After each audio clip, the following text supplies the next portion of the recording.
welcome to That's Good Crack. With me, Dan, Colin. How is? What's the crack? And Mick. Yo, yo, yo. Listen to our podcast every 2 weeks. Hello, everybody. You are very welcome to number 23 of That's Good Crap podcast. My name is Mick, and I'm joined, as always, with my two mates, Danny and Colin. How we doing, boys? What's the crack, man? All right, all good here. That is my... Danny don't sound too fucking enthusiastic anyway. All right, all good here. There we go, baby. Yeah. Man, it's Christmas time and you're in the sunshine. You should be the most enthusiastic out of a lot of us. Put us to shame, Danny. Come on. We wish you a Merry Christmas. All right, let's do it. Oh, God, don't get me going, lads. Yeah, it's a good one, lads. We're delighted to be back. And something we were just chatting about there off air was that we were getting a lot of feedback from people, and we very much appreciate it. I just wanted to kind of do a call out to Bridget, Nikki, Fergus, Paul, Scott, Kenneth, Mark, Deck, Kieran, Paddy, Carl, David, and I'm sure I've missed some others, but thanks a million for the feedback, folks. Really, really appreciate it. And we tried to incorporate some of the suggestions and things, and one of the suggestions that came up from a couple of you was you were interested in hearing people who have given up drink and haven't had a problem. They just gave it up for a lifestyle choice or something. And I know someone well now for 9 years almost, I think, and she had come into my head several times, and she's been drink free, and I'm sure other things free, for the past 10 years, and she wouldn't say that she's had a problem with it. And she had said that she would be interested in coming on the podcast, so I said perfect. And that is Lulu Sinnot. Lulu, how are you? Hi, nice to meet all you guys. Yeah, Lulu. How are you, Lulu? How are you, Lulu? Hello. Lulu was born in Dunleary, Dublin in 1953. She has worked all over the world in many different occupations, including managing hotels, restaurants, chefing and waiting tables, au pairing in the likes of Kerry, the Black Forest, Paris, San Francisco, California, amongst others. She also had an underwater video business in Mexico, and after moving back to Ireland, she had a daughter, Clare, in 1993 with her second husband, Baz. And Baz tragically passed away on his Erasmus year in Bolivia 4 years ago, I think. Nearly. And she worked for 17 years as a nurse's assistant. Healthcare assistant. Healthcare assistant. And a couple of years back, she studied psychology, and she did an Erasmus year in Berlin. And Lulu, although she's not famous, Lulu is an absolute legend, and we're delighted to have her here this evening to chat to us about her experience living drug and alcohol free. So how are you doing, Lulu? I'm doing fine. I'm just wondering, is that really me that you're talking about? You didn't tell me if I was saying anything wrong or... That sounds great. Sounds great. That's great, yeah. Just to give a kind of a sense with listeners, that's kind of where we were coming from with this. We thought it'd be interesting because, there's no use beating around the bush. Myself and the lads would see it as we almost had to give up our substance use. But you have told me in the past it was just a lifestyle choice. So, well, I'd say that really, when you look at why people, first of all, I'm not maybe the usual profile in that I'm maybe a bit older, and that for me, first of all, there's a bit of kind of natural tendency as people age to get a bit more sensible. Mm-hmm. So a lot of people will naturally give up drink or drugs when they hit 40 or a bit later, So I think that for me, the beginnings of, I would have alcohol and cigarettes as a kind of a unit. They were kind of one. It was like getting a bit dry, have a pint of Guinness, getting a bit wet, have a cigarette. They're kind of balancing the two. But I started smoking very young, and the whole family smoked. So one of my favourite memories is Christmas morning, after coming back from Mass, and you have the big fry, and then all the boyfriends come down to the house, you know. I'm from a family of 4 girls, and all of us light up cigarettes then. Well, you can barely breathe in the kitchen. Wonderful. I absolutely adored it. That was like one of my favourite memories. But then the drink was like, half of it is what society gives you, the culture that you grow up in, and the other half is your family, what they give you. So I think that although my parents didn't really drink, but my father came from a family where his brothers would have all been hugely problem drinkers. Oh, completely unacknowledged. You can't, even still you can't say, weren't my uncles alcoholics? One of them died of cirrhosis. One of them died, you know, very young from a heart condition, from a punch to the chest, actually. And one of them died in his 60s from being a parish priest. And you just think, yeah, that's inherited in some way. I don't think it's in your genes. I think it's in the family culture. So although my father didn't drink, he was obsessive about tea and coffee, or, you know, arguing the toss even. And I think obsessive behaviours muddled up with addiction. And I think that, so you inherit that. But the other half was the culture. So the culture growing up was that it was perfectly normal, totally acceptable to learn how to drink 8, 10 pints. That was normal. Yeah. And you think that's, first of all, when I was much younger, women didn't really drink. So it was kind of a feminist cause to drink a pint and sit in a men's pub. And then it became like that you joined the boys and you became as big a drinker as them. So throughout my life then, I would have been champion drinker. Absolutely. And in my 20s, I had hepatitis, like infectious hepatitis. So I had to give up the drink for a year or 2. And because of that, I had a break from it. And it was interesting because in the 1970s, people would actually slip a vodka into your orange juice as a favour to you. Even though you practically. And when I was leaving the hospital, I said, it was Christmas, and I said, should I stay off, you know, butter and alcohol and things, you know, because I have jaundice. And they said, sure, look, it's Christmas, you'll do that anyway, you know, like a completely relaxed attitude. But then when you went to see the doctor in those days, he'd offer you a cigarette. So, you know, it was a very different attitude to everything. Yeah. So the culture just encouraged you to be a drinker, or to be, like, substance really didn't exist in Ireland when I was young. Yeah.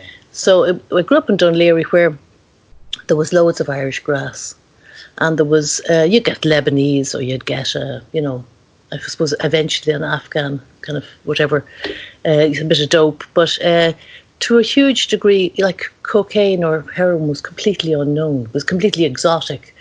So for me, I wasn't a very adventurous drug taker, and not a very successful one really as a teenager. So an awful lot of people I know, Barry especially, this is my lovely husband, he reckoned he started smoking dope because he couldn't pull women. You know, that he wasn't very good at the dating game, so he reckoned that drugs were a good second, you know.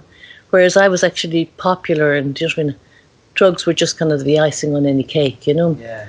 So for me, when I gave up when I had this hepatitis when I was in my 20s, I went back on drinking and kind of gradually introduced myself again to being champion again. And when I met Barry second time around, we had this completely wild life, almost wonderful life. And for me, I think that alcohol, it was my drug of choice, and I wouldn't have missed it for anything. I think it was actually a huge part of our intimate life was alcohol.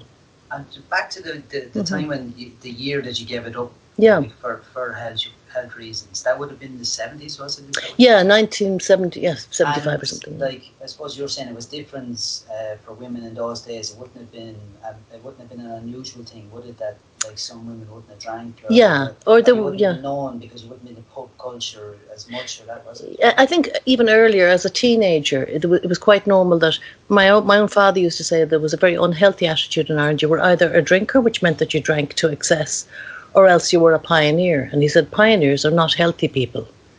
In those days, he reckoned that you needed to actually experience drinking before you gave it up. So he himself had done that. But he reckoned that pioneers, people who were holier than thou, really, if you like, there was a whole movement in that it was kind of judging others And in a sense, I guess all of us feel better for giving it up, but I don't think I would have missed it. That's the thing, is that I have this double take about it, double think.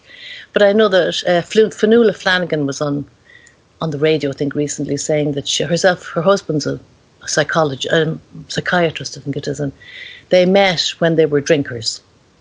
And she said, if they hadn't been drinkers, they wouldn't have actually had a conversation. But she said they helped each other to get off the drink or whatever else they were taking. But that's a part of your psyche. And it's also a bit like when people say, oh, God, such a pity you married that first guy, he's such a loser or whatever. And I think, God, I wouldn't have missed that for anything. I would be insufferable if I didn't have the failure of that. Yeah. So the whole idea is that, in fact, that the drugs are this huge crutch that you use, or drink, or whatever. But in fact, in order to understand, it really, in a sense, it's an exploration. It's a journey that you take that, in a lot of cases, leads you to horrible places, but you learn a huge amount from it. And that if you hadn't done that, you might not have found out that much about yourself. Absolutely. I'm just interested, in that first year, like when you were younger and you gave it up, about was it difficult for you? Yeah, it was. And in fact, people would say, you don't have to be off it completely or whatever. Yeah. But in fact, the second time I gave it up, I had the same kind of attitude from friends where they said, you can have just a glass. Yeah. But for me, it was actually, in a sense, the cigarettes and drink both gave me up, really, in a way.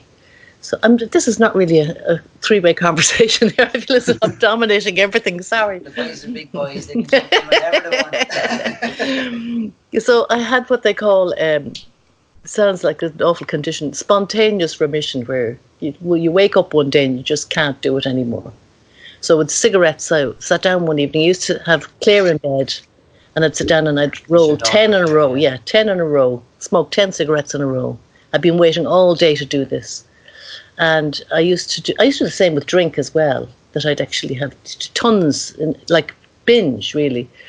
And the tobacco was stale one night. So I went down and got a fresh packet and it was stale again. And I thought, oh God, this is weird. I haven't had this since I was pregnant. And it was like as if the body, I'd done all the spade work. I knew I shouldn't be smoking in front of a child, and I was I shouldn't be, it was time to give up. And the body just said, right, you can't do it anymore now. So I thought it was a great opportunity to give up. And in the same way with the drink, I was out one night with friends. We went for New Year's Eve to their house, and they had a couple of cases of champagne. So we began early in the evening, and in the morning we'd realised we drank a case of champagne. There were 12 bottles between four of us. But I drank more than all the rest. So the least I drank is 3 bottles, but probably 4 or 5. And in the morning I woke up and I knew the feeling of your liver being enlarged or, being painful. And that's what it was. And, if you have an organ out of whack, you feel ancient. I just felt like as if I might be 90 years old and that I could die. That actually I could just kill myself doing this. So we went out and we went to a friend's house and I couldn't eat. And to me, that's like tragedy, not being able to eat. I can always eat. So I said to Barry and Clare, that's it. You'll never see me drinking again. That's it. I'm gone. Finished. And then he thought, she's just kidding, because our whole life was built on Friday evening, a bottle of wine, going, if you went away somewhere together, you had the interesting cocktails places, And I couldn't do it. I just felt as if it was like driving almost crashing the car. It felt like I nearly crashed the car. I nearly actually did it. And I didn't want to do it again. Yeah. And when was that? So you stopped since then? Yeah. And you haven't drank since? No, 10 years ago. So New Year's Eve 10 years ago. Probably 11 this year. But in fact, what I didn't realise was that the benefits obviously, I think I put in my little bio, I used to smoke dope in California. Yeah.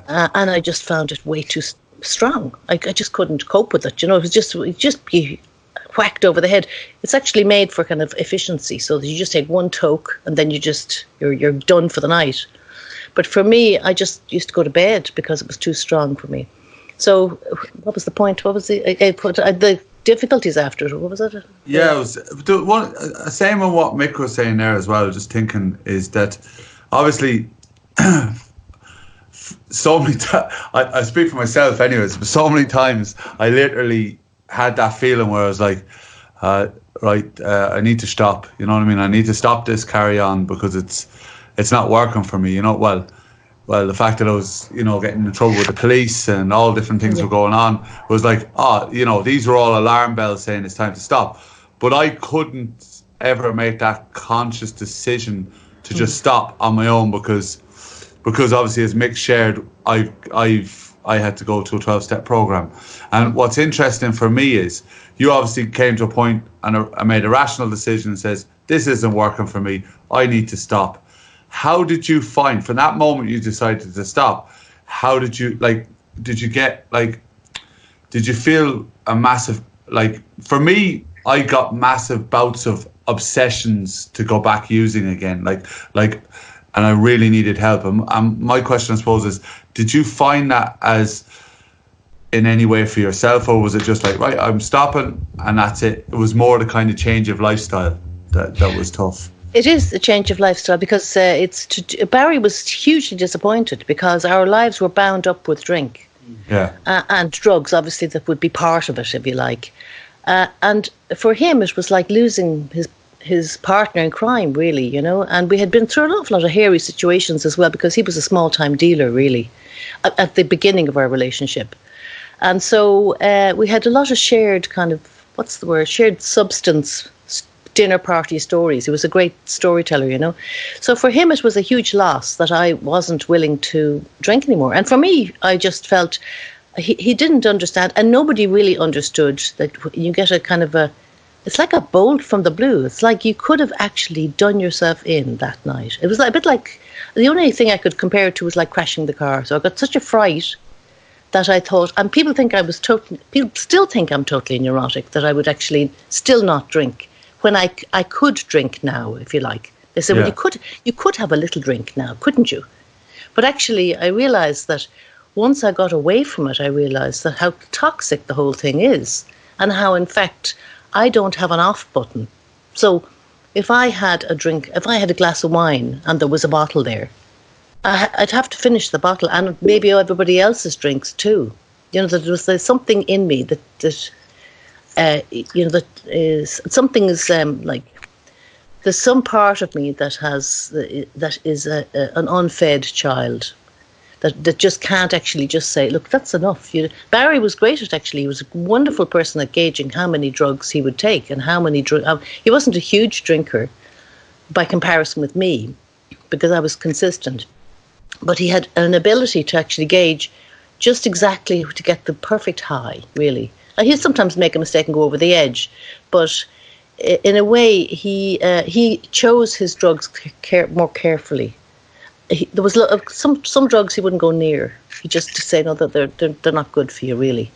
But he had tried everything, really. Whereas I was somebody who found something I enjoyed and just I was like a child with a bottle once I actually got going especially drinking at home at dinner parties and things. I'd actually continue drinking and smoking long after everybody had finished, and I would cover it by washing the dishes or whatever it would be so that I could continue drinking. So to get back to your point, that afterwards I was like as if the relief of letting that go, of letting that part of me to float away, was huge. And it was quite hard work because lots of people resent you not drinking, because if you're a known kind of drinker, then you've been through lots of, like in Irish life, lots of slagging, lots of kind of ribbing about getting drunk and who did what and everything else. So then when you become a non-drinker, then they're afraid that you're going to actually laugh at them, or you're going to tell stories out of school, or you're going to in some way be judging them or looking at them. So in a lot of cases, I would actually have a fake glass of wine to comfort people So they'd think I was drinking because they couldn't cope with it otherwise. It's amazing the reaction people can have. Yeah. Not so much anymore, though. I think it's great now. The next generation now have, alcohol-free bars, and loads of them actually don't drink. Or, they might have one drink, which is actually healthier than being a non-drinker. Yeah. To be able to actually say, I'm just going to have one, Yeah, it's kind of like the Barry as well, like, that's the kind of most users' dream, to be able to hit that perfect point. Yeah, and, exactly. But it's very rarely been able to be sustained. But Colin, I often heard you talking about, like, people that get just the hangovers, how much worse they get as the years go on, and yeah, I've seen it with people I know, and then just like, through my time maybe around the world in different situations, and that just as soon as you hit the 30 mark, I can't confirm that because I wasn't drinking at 30, but just from experience of seeing people and stuff like that, it just seems to become an absolute ordeal to get over that, that one night of madness. It takes maybe 3-4 days to recover, and just stopping drinking. And I think it is a thing where, like Lulu was saying, people have become way more conscious of not over drinking, but at the same time, then there's more drinking, more drugs available than ever before, I think. So you have the other side of it as well, that it's become way more, society, I think, has become way more conscious of, alcohol maybe isn't good for you compared to where before, like growing up, alcohol was a rite of passage nearly. I couldn't wait till I got to 18. That was the thing, even though I was drinking way before that. But just even to say it, like, it was that whole thing. It was like, I've been in a pub at events and stuff when you were younger, and you kind of felt like you were missing out, and like the adults all looked like we're having a great time. In Ireland, everyone went to the pub for fucking every excuse, like someone dies, someone's born, you get good news, you get bad news, everything always ended up in the pub. And just looking at older people drinking and stuff like that, I used to always feel like it was kind of missing out. So it was always, there was that kind of path into it. I don't know if it's the same anymore. I see there's a big restaurant kind of culture in Ireland at the minute, where restaurants are flying. People go for dinners and maybe drink some wine and 10 cocktails. Rather than, €11 a shot. Yeah. 11 euro a shot. Where was it? Is it that restaurant? Dublin. The non-alcoholic. It says, here, did you do us a mocktail? And next minute, he says, yeah, how much would it be? €11. We're like, for a fucking fruit drink, what are you talking about, man? It's just like, €11. Yeah, 11 euro. But cocktails in Dublin now, I'm pretty sure, around 13, 14, 15. Yeah, they are. Enough Like for my that. daughter that she has one when she goes out. One shit hot drink. Yeah. It's Well, crazy money, isn't it? I In tell fact, you what, you know, it don't taste as good as here in the sun, like. No. Drive us insane. Yeah, you get But the Lulu, damn I thing can't- as well, Lulu, I would share the same kind of thing as you, where I just wake up one day and I go, fuck that, I cannot do that anymore. Like, that's how I usually give up things.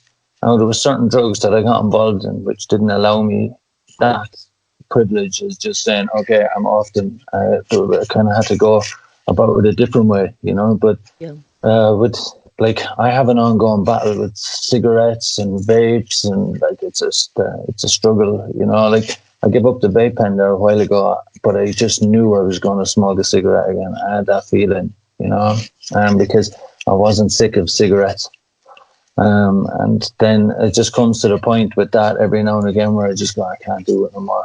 I can't, and I stop, But also what you said about, you could drink today if you wanted. I kind of look at it as that. View myself in that way, where I could do it if I wanted to, like, I just really don't want to. Yeah, it's a good place to get to. Yeah, like, originally, drinking, I only stopped, I never liked drinking, first of all, but I only kind of stopped drinking just so I could stay away from drugs, because one came with the other for me. Yeah. Guaranteed. Within 2 or 3 drinks, that was it, It was like blinkers on, and so that was the original kind of thing. But It's like drugs as well. You could go and do them again if I wanted to, but if there's consequences to everything, you never know. I've seen guys going out there and using drugs or drinking after 5-6 years of being sober, and they mightn't go back on the original drug they gave up, but they're drinking a lot. Like, lots of people give up hard drugs and end up drinking themselves to death. Back and exactly. Yeah. And drinking, you see, is a slower death. Just from it's like you go into rehab centres even, and a lot of the guys in there for alcohol are older, and then all the guys in for drugs are way younger. I think there's certain drugs just take you down quickly. Whereas drinking, it just chips away at you. Not in all cases, but you would, just from what I've seen over the past few years, like I just noticed that drinking just chips away at you a little bit more, and it's more socially acceptable. You can kind of get away with it in plain sight, really. Absolutely. A lot of it. And in Ireland, it is Ashley likes to drink, that type of thing, or people just drinking a bottle of wine every night at home, or don't realise, or just smoking a few joints or whatever it is. Mm-hmm. Eventually, that just catches you. You don't even see it. Yeah. It's not something you're even conscious of or aware of. It just fucking happens, and I've seen that time and time again. So yeah, that's just what you were talking about there. I suppose I went off track a little bit, but my whole giving up things, it does come from that switch in my head. Like 13 years ago, Stevens' Day was the last time I took a Boxing Day or Stevens' Day. What do we call it in Ireland? What do we call it? Stevens' Day, yeah. Sorry. Box Day, that's over in the UK. So 13 years ago on Stevens' Day was the last day I took drugs. And alcohol was before that, but drugs was that time. Yeah. And yeah, it's been a mad journey since, when you look at like 13 years is crazy amount of time, like, and giving up drugs like that, the amount of headspace that you have, which is crazy when you're not obsessed with the weekend, obsessed with, getting home to have a few drinks or whatever it is, So I can relate to a lot of stuff you said there. It's quite a simplistic view on it, like, but you hit the nail on the head with a lot of it, Yeah, I think you get that. We all had to come to a point where it was like, yeah, that's it, it's finished. But what I think is interesting is, and I think where the difference kind of is, and like normally we're looking for similarities, but I think it's good to point out the differences to kind of is that we came to that point like after 1,000 of those mornings. Do you understand? Yes, I like near-death experiences, smashed relationships, shame, like these horrible experiences, whatever it may be, you know, time and time and time again, like, you know what I mean? And it's like courts and fucking criminal records. Yes. Still went back to it, and it's like, there's a massive part, I think, of like addiction for it to continue is denial. I've said it before, that like it's this thing that's in an addictive mind that you can deny reality, where like any normal person like yourself that would see these would see these results from, and they're using drink or whatever it may be, and they go, well, I can't do that anymore. Like, you know what I mean? This is horrendous. This could happen. That could happen. Whereas, with an addict or someone who has those kind of tendencies, you can just keep going back. You convince yourself that next time is going to be different, or just totally block out your mind. And I think that's a difference.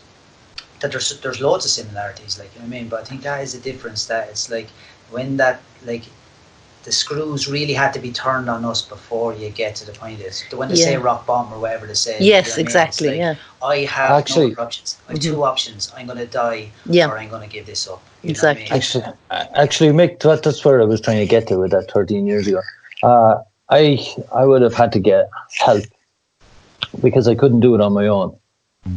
So it would have took me months and months and months to get my head into that place. Like I say now, it's like I wake up one morning, like with cigarettes and stuff, that I can do that. But back then it was a lot more serious than that. And it was like one day, 5.5 months into kind of help and trying to give this thing up, it was like something just hit me.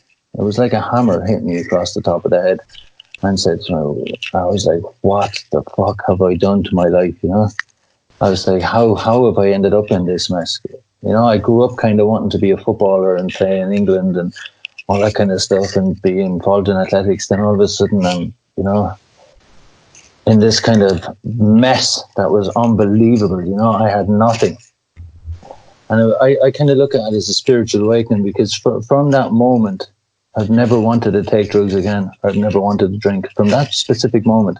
And I mean, 2 minutes before that moment, I would have done it. You know, two minutes before that, I would have took drugs, or I would have, maybe not drank, but I would have took drugs for sure if someone put them in front of me. Or if I, you know, I had to remove myself from a situation and go away and get help and all in order to kind of get a break from that, because I just couldn't do it. But I do remember having that spiritual awakening, and that happened to me a few times after that. I was like, what are you at? You know, it's like I couldn't believe what was after happening. It was like I was looking at someone else's life, you know. It was insane. It was such a mad journey, but that was my defining moment with that kind of stuff. And it was the same with the cigarettes, Mick. We've often told this story about when we were in Berlin that time. I gave them up for like 6 years. I think you're still off them, Mick, are you? Yeah.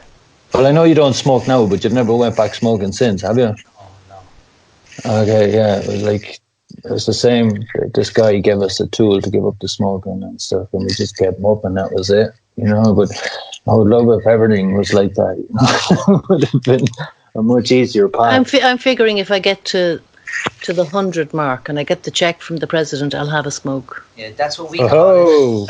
That's what we call in our game reservations. Okay? Absolutely. Like, I would love a cigarette right now. You know, just talking about them, you know. Yeah, see, that's Jesus, crazy. you know? I remember the only conversation I had with anyone about giving up cigarettes before I actually did it.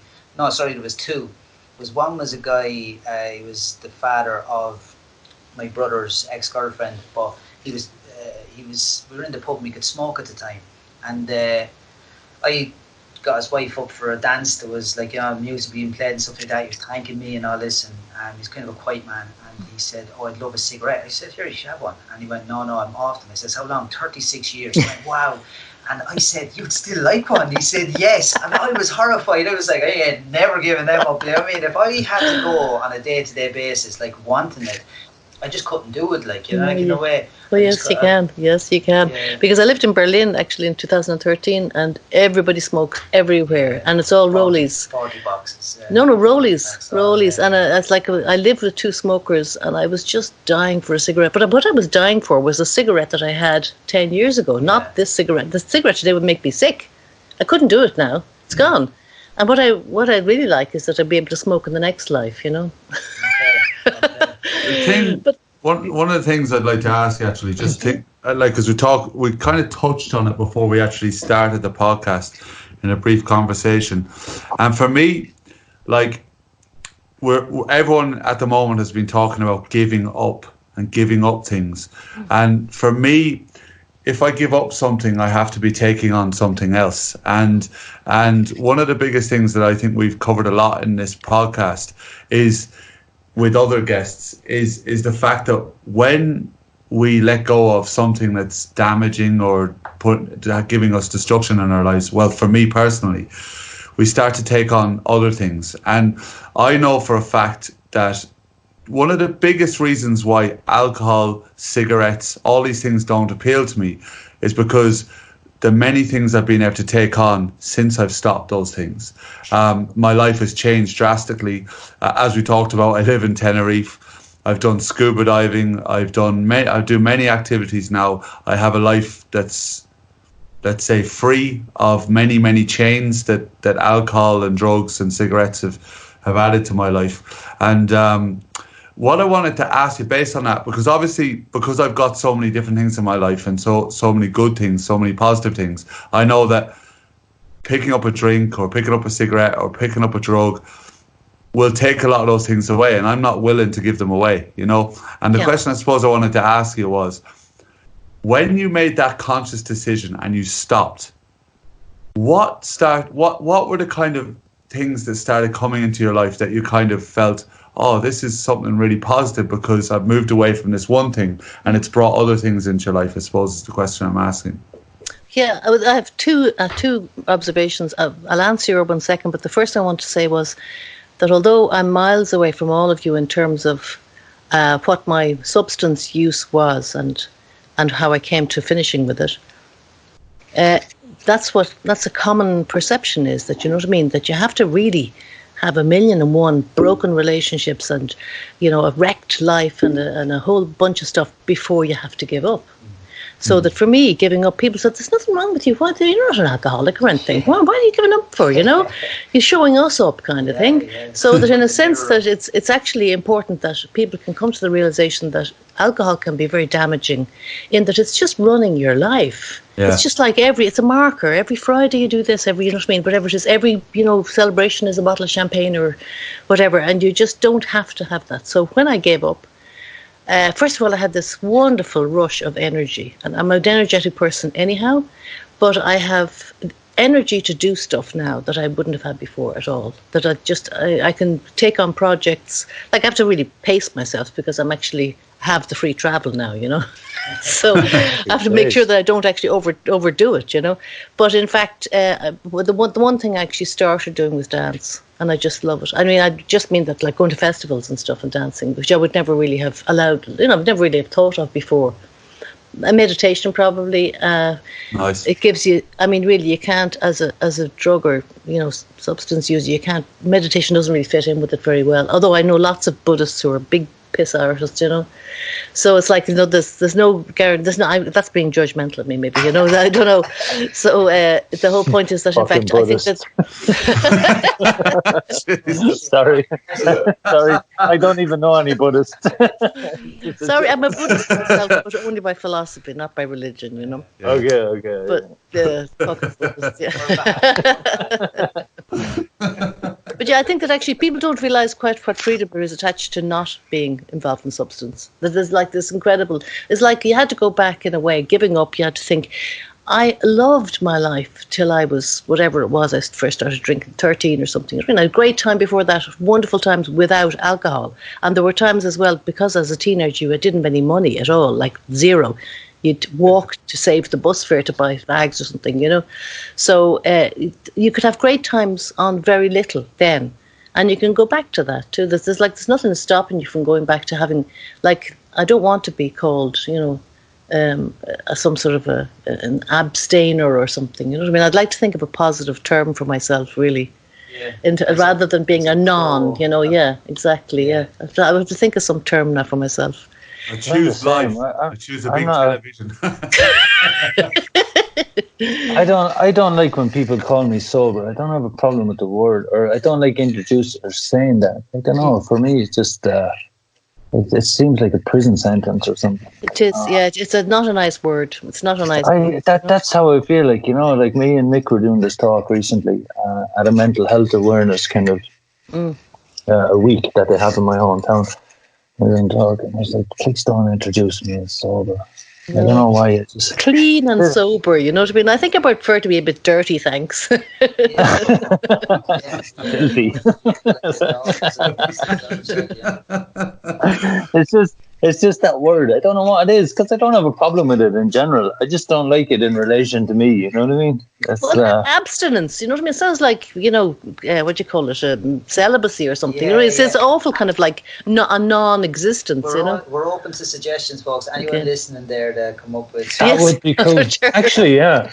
We'll even change the name of the podcast. We can come up with... No, well, that's good Crackage podcast. The subtitle can change. But, I think that'd be a great idea. Someone that kind of like you were saying, like it's something positive that we can do. But you know, this burst of energy that you talk about, you know, I don't think everyone can experience that. Like, you know, I think what am I trying to say here? Actually, that sounds wrong. It depends if you're in the right space and you're open to discovering that burst of energy. You know, I know people that have given stuff up and they just could never, you know, find that lust for life, if you want to call it, you know. Yeah. like, since for me, I found it and I discovered it. I was blown away by everything. You know what I mean? I was blown away by technology. I was blown away by nature. Yeah. I was blown away by all the stuff that you could do. Like, even when I gave everything up, you know, Ryanair it was like 40 quid to fly to France. You know what I mean?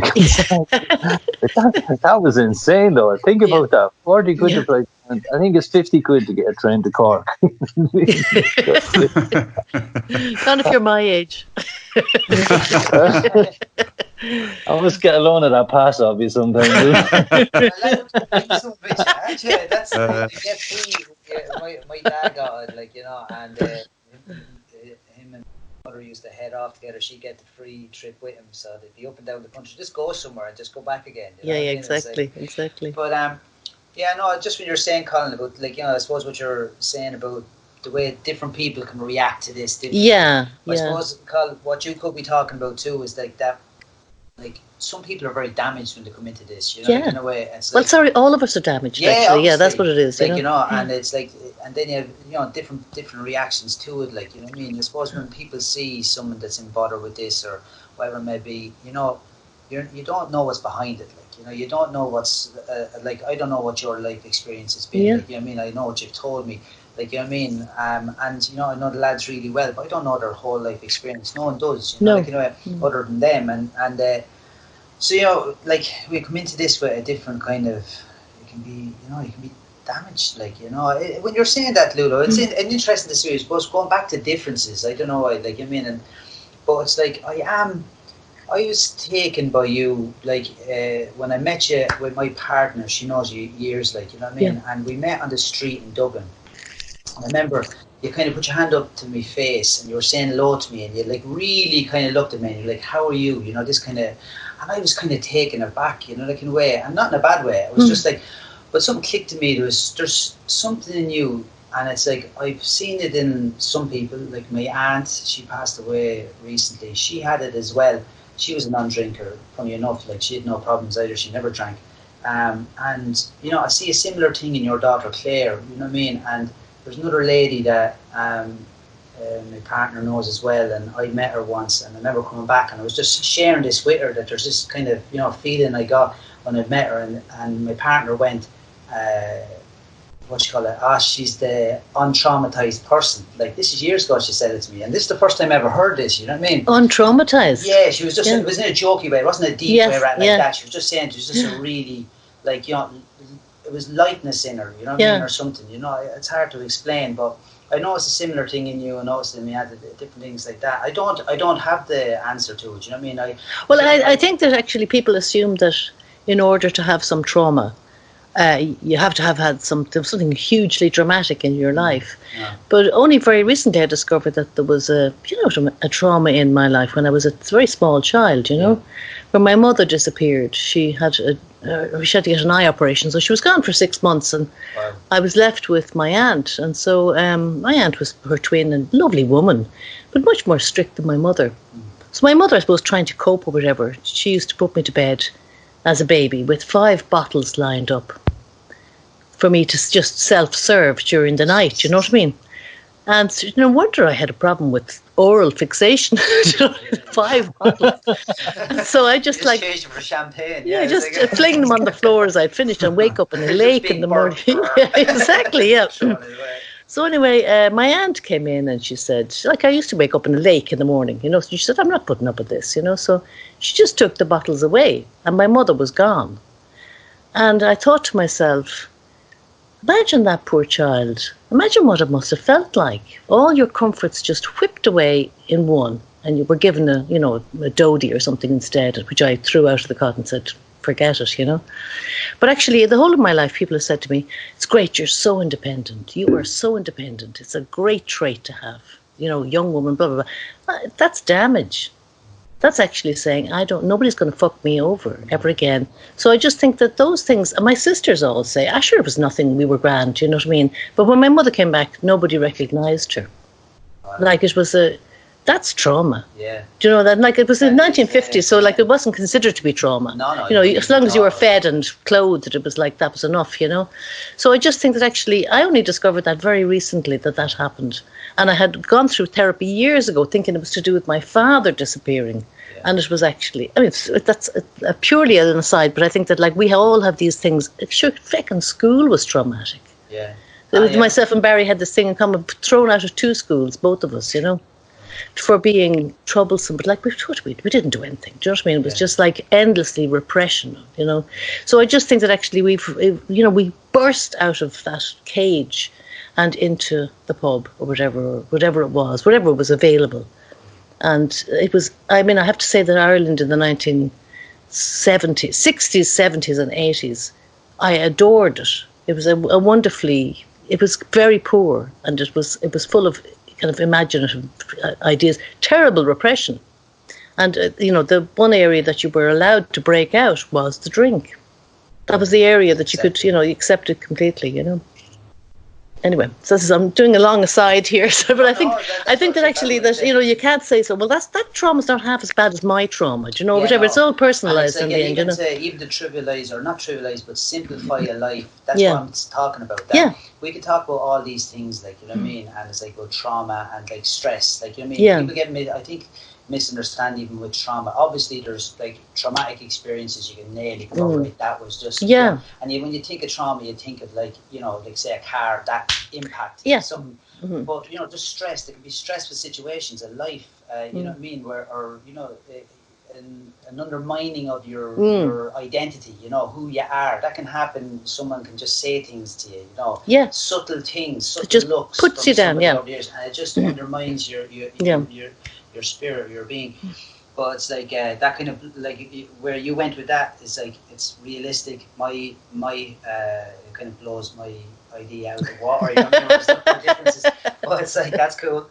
But no, it is that like there's all different ways. You know, we're all like back to what we've tried to do on this podcast was to kind of show the similarities between us all. We say we had substance abuse, but you might notice that we never go into it. We never, because the second we start to name specifics, people start to see differences.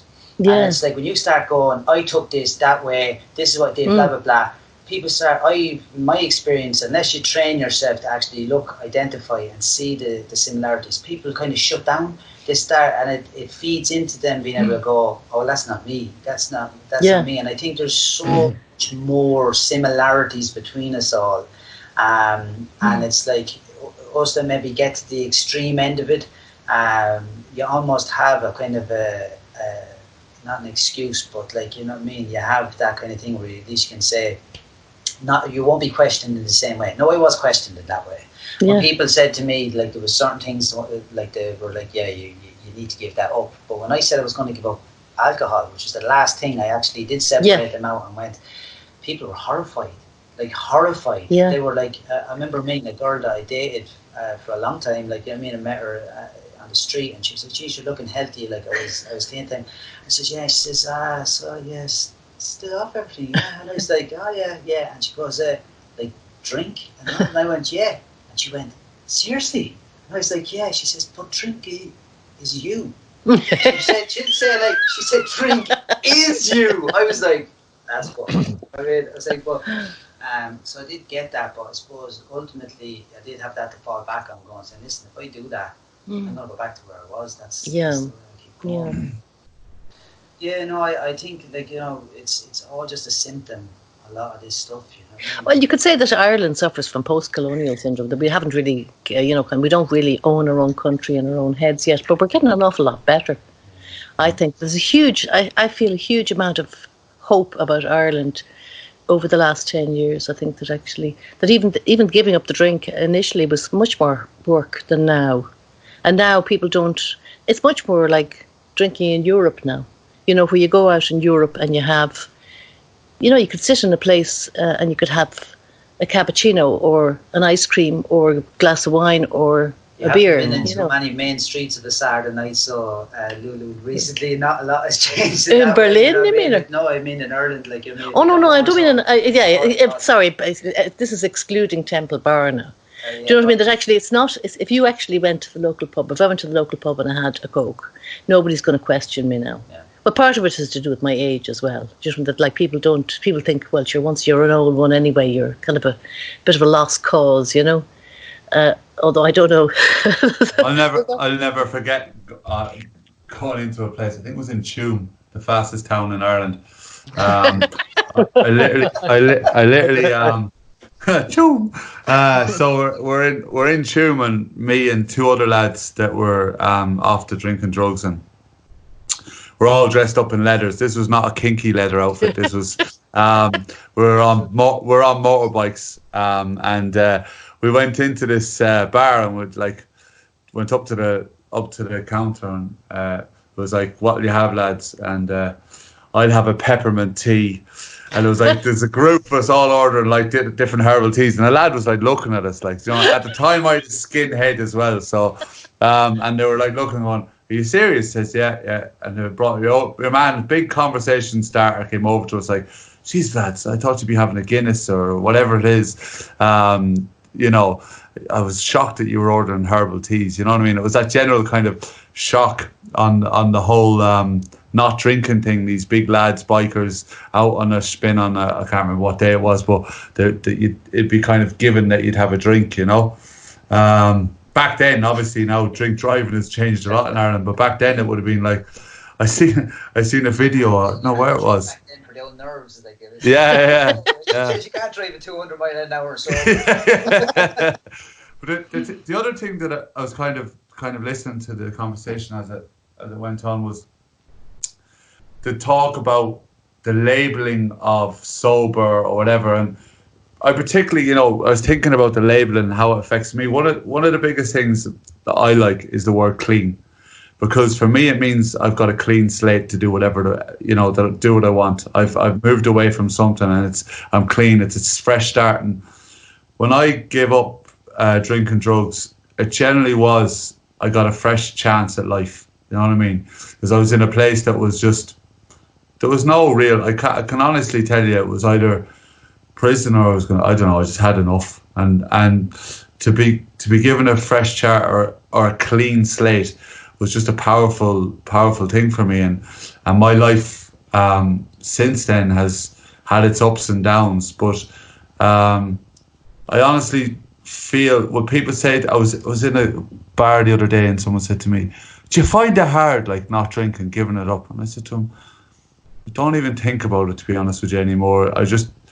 For me, it has nothing to offer me, like, you know what I mean? It has zero to offer me and so much to take away from me, you know what I mean?" And so that's kind of the things that stood out for me there in that conversation. And because one of the things that stood out at the start for me as well was that you were doing professional underwater photography, am I right in saying? And did you do that after you stopped drinking, or did you do that? I'm just interested to know about that. Actually, it was interesting when I heard that, because I like the underwater world, you know. We went to California. Barry was actually caught with drugs in Dublin, right? And went to prison, went to court, and managed to get off. And that was at Christmas at that stage. And in January or February, we flew to California, and we had a brand new slate. It was actually an amazing feeling to escape Dublin, to escape that life and a life of going in and out of Mountjoy probably or whatever, and actually head for there. And then from there we went to Mexico. We had planned to go to Peru, but we didn't realise there was no road there. So we got as far as Mexico, and we started an underwater video business. And Mexico was, we didn't drink as much there. We smoked because it was actually lovely homegrown weed kind of thing. But, you'd have a few rum and cokes in the evening, or beer, you know what I mean? The beer was very light, it was not very strong. A different kind of drinking. So the whole point of it for me is that Ireland is kind of tied up with my drinking, that when I'm away from Ireland, when we used to go away sometimes together to Paris or something, you see these people having these little tiny cocktails or, interesting looking things, and then you come back and you see somebody lowering 8 pints, and it's kind of disgusting, the whole thing, to actually contrast that, And so the whole idea that when you go to a foreign country, they might be drinking beer, but they drink it a different way. So you don't get the same feeling of, you're not you're in sunshine. You're in love too. So that was that's a huge part of it. So then the underwater video was we had kind of planned it and bought the equipment before we went, found a partner and did it for a couple of years. And then our partner was actually a drug-related death. Actually, it was he took cocaine, I think it was, and went out windsurfing in very high winds and had a heart attack. And so the whole business just went down the tubes, and it was very sad because he wasn't really a drug taker. It was a complicated story, but it was political as well and everything else. So it was very sad that he had to die. But in fact, it was kind of like we got this opportunity for a couple of years, and we just enjoyed doing it. It was wonderful. So it was a mixture of, we both were scuba divers, absolutely adored scuba diving, but I haven't done it now for at least 20 years. So perhaps I'll get to the Canaries and actually look you up and come for an old dip. Exactly, yeah. I loved it. It was a wonderful... What were the main things you were seeing under the water over there, like what video mainly? Like? Big shoals of, I can't remember the name of them now, little kind of, what do you call sea bass, I suppose, and triggerfish. Do you know triggerfish? I know them, yeah. Geez, they're mental. Mental, yeah. Yeah, and then, if they start attacking you, they'll be chasing you for a while. Like. Well, we went from Tulum, actually, we swam out. This is really a very big aside from talking about drugs, but we went swimming, and there were, what do you call those things? Gee, because I can't remember. The big long fish. They used to have them in James Bond movies. Barracudas, yeah. And they snap their teeth to frighten you. Yeah. So it really, and it carries in the water. You can hear them snapping their teeth. And I don't know whether they'll actually bite you, but certainly get you moving faster, you know. They're more aggressive in warm waters, I think. They're not as aggressive here. You get them in big shoals here. They're not as aggressive, apparently, as the likes of where you'd seen them, you know, where the water's a bit warmer than here. I assume you were diving with wet. The reason I'm asking is, for me, a big part of not drinking is stuff like this. You know what I mean? It's literally, it's about living for me. Yeah. It's about enjoying life, experiencing things, seeing new things. And a huge part of that for me was scuba diving. Do you know what I mean? And was living life, you know, to be able to go under, like, honestly, sitting in a bar, or for me, taking 10 yokes, sitting in the back of the club, chewing the face off myself, not wanting to be around people, in comparison to being under the Atlantic Ocean, looking at beautiful fish, shoals of, you know, barracuda, looking at shipwrecks, night diving. I mean, there's no comparison. Like, the life that I live now is like far, far more enjoyable than that. And that's why I suppose I'm diversing a bit and going into that conversation, because for me, it's a lot of the attraction for me for not, and that was one of the things when I met people for the first time that had changed their lives. The attraction for me was they were enjoying life. You know what I mean? They were not enduring it anymore for me. You know what I mean? That's true. And in a sense, I would always have said that, in fact, people who had a problem with drugs are stuck in the one place, and that they're actually not necessarily living, because you don't have the vision to actually think, wow, I could be doing this in, you know, Budapest or China or whatever. You're not thinking in those terms. You're just thinking about actually the next fix or whatever it is. So it's, in a sense, you're actually... And one of the things that I hated, actually, when I was a drinker even, was that if you got a regular pub place, if you went to the pub, the same people were there to say the same things. It was dreadful. And that you actually wanted somebody who would actually be different, you know. To have the conversation. You had to be, yeah. And in the same way, when I do a lot of festivals now, I go to a lot of festivals. You volunteer at loads of them. Loads of them, I really love it. But in fact, I love the fact that everybody's on a certain kind of drug, because it's not alcohol. Alcohol is not a very nice drug to be around when you're not drinking. Whereas other drugs... really, well, I guess there are certain drugs that are similar to alcohol where people are a bit messy.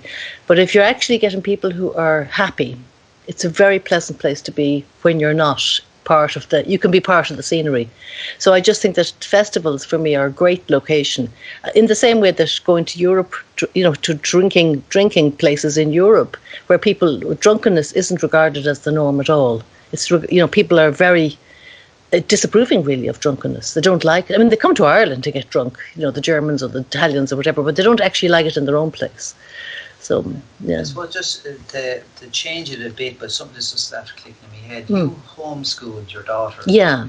And I was just, just being a parent myself, like, you know what I mean, and like that, something I've taken really seriously, and, you know, I've dedicated a lot of my life to it, trying to do it, do you know what I mean? And it's like, and I found it very difficult at times. You know what I mean? Being Yeah. responsible, and like, how do I not traumatize this kid? How do I? Yes, yeah. Like, and it's and I think of homeschooling, say for instance. Like, Yeah. I remember, it just seemed, now it wouldn't seem as a daunting a Yes. task, maybe. You know what I mean? But still, it's still a big task, and it's like I'm sure that, like, not being hungover is going to be helpful. Like, if you're Well, I have to say, first of all, that myself and Barry absolutely adored our hangovers.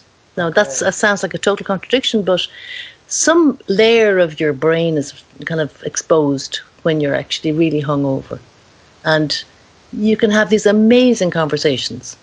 So, I know what you mean. It's Yeah. kind of like, that there's some of the bullshit is just gone away. Because,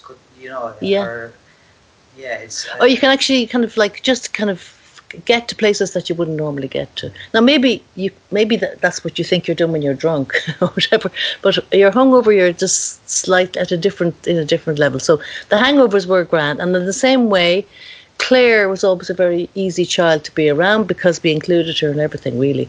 But we got to a certain stage, and I was like quite worried that, you know what I mean, that our example of glugging, wasn't great for her. So I remember on her 14th birthday, I think it was, we had champagne. And anyway, she had a glass of champagne or whatever. Anyway, she had to put her head between her legs because she got dizzy, because she wasn't used to that. Anyway, afterwards I said, "Are you okay? Do you want another little drop?" And she said, "Mum, I'm 14. And I thought, oh my God, bad mother, But we never really hid stuff from her. So Barry would have smoked dope in front of her. And, but she's very fussy about what she does and doesn't do. She's not a big drinker, and we are at 1 hour. Sorry. Am I? Sorry, I was trying to be discreet. I didn't do a good job of that. Sorry. That was supposed to be like that was supposed to be like a private thing, I ruined it. Sorry. I used to write messages up on it, and Danny'd read them out when we started this podcast. It's very discreet, But no, I get what you're saying. I actually wasn't doing up the math. I was thinking of you giving it up when Clare was younger. You know what I mean? But no, I mean, for Barry had a hugely addictive personality, so he had a lot of demons to deal with. So he had a great deal more difficulty with dealing with, and because I grew up, in some sense, as an enabler, so I actually was taking on board his stuff and allow. That's really what a huge part of a relationship involving substance is, that somebody's enabling somebody else, and that in fact I always thought that I didn't have a problem till I realized that I hugely had a problem, and that in fact that most people would say, "I've never seen you doing anything, no, you haven't seen me driving home with one eye closed or puking or all of those things, which are just mean that that's considered normal in Irish life, or was considered normal. I don't think it's normal now. But the whole idea that loads and loads of people live the way I did, and it's actually considered to be, And then there are people saying, "Oh God, I've got whatever it is, some awful thing wrong with them."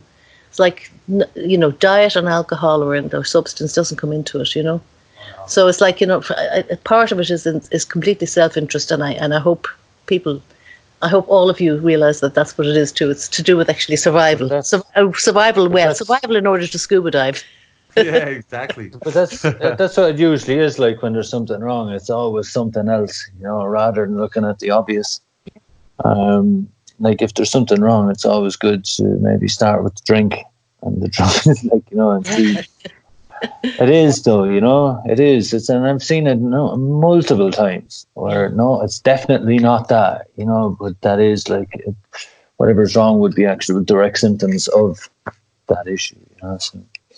Somebody very dear to me died probably from the drink, just from years and years and years of having 4 pints every night, and that's a lot of calories every day, isn't it? But it's just it's a lot of alcohol, and then anyway, the whole point was that in fact at his funeral, you know, somebody gave him a eulogy, which was all about him being the first up to the bar, and it was all about the drink and joking about the drink, and I just think nobody has taken on board that this is what he might have died of, you know.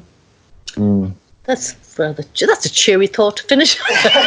There you go. Well, anyway, maybe it's a word of warning, I know. But listen, Lulu, this is we generally put into the hour as Danny wrapped us on it. So subtly did it, like. But listen, just want to say thanks so much for coming on. Really enjoyed chatting to you, and you know, just to give that perspective that maybe, you know, there is a lot of similarities there. There's a few differences, but no matter what angle you're coming from, I think you're showing that, you know, this is a life worth trying anyway. You know, give it a go, and you know, you never know what could happen. But I have to say it's a way better life. Gee, Chris, it's scuba diving and all, you know. Absolutely. Well, we experienced a life that we could not have experienced. We kept going, you know, definitely. Sorry, Carl, go ahead.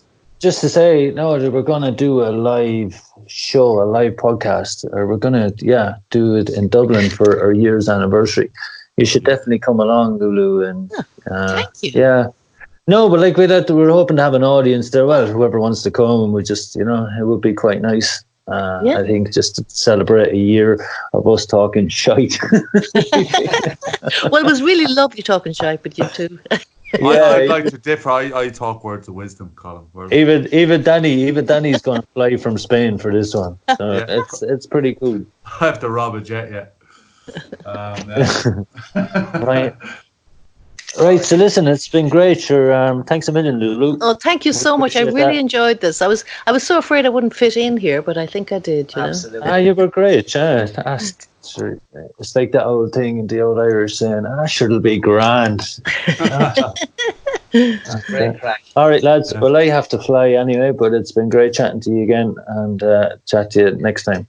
Peace out, lads. I just want to wish everyone a happy Christmas, guys. Anyone listening, have a great Christmas. Enjoy yourselves. Happy Christmas. Yeah. Thanks so much. And a super 2020. Clean 2020. How's that?